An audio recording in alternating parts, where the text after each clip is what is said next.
Most SQL DBAs are familiar with why split pages are bad for performance.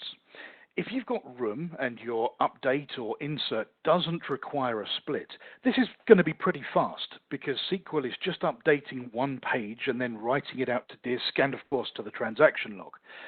But if the updated or inserted row doesn't fit, SQL needs to allocate a new page, move about half of the rows to the new page, and then write both pages to disk and the transaction log.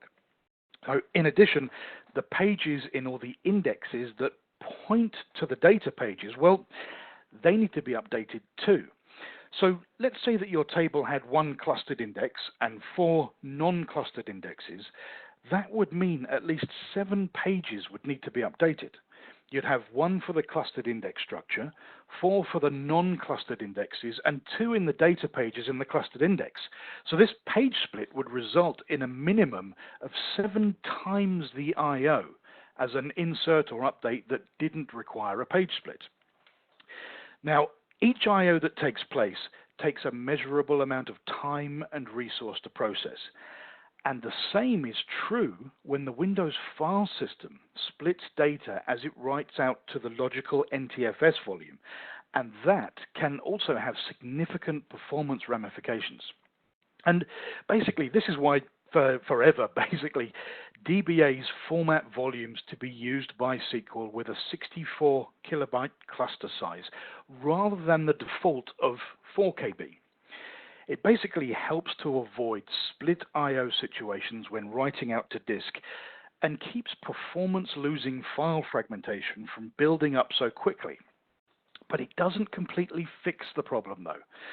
As your NTFS file systems mature over time and files are created, extended, deleted, and data is basically moved around on that NTFS volume, what happens is the free space on that NTFS volume will become more and more fragmented into smaller and smaller free space extents, increasing those split I/O situations when writing.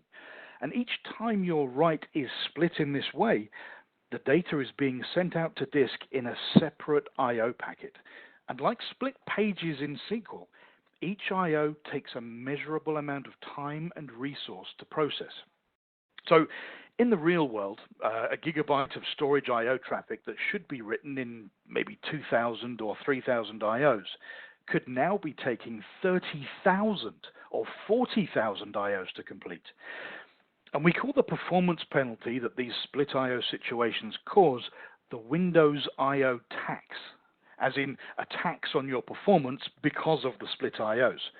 Now, if you're running SQL in a virtualized environment, this performance penalty can be amplified by something called the I/O blender effect.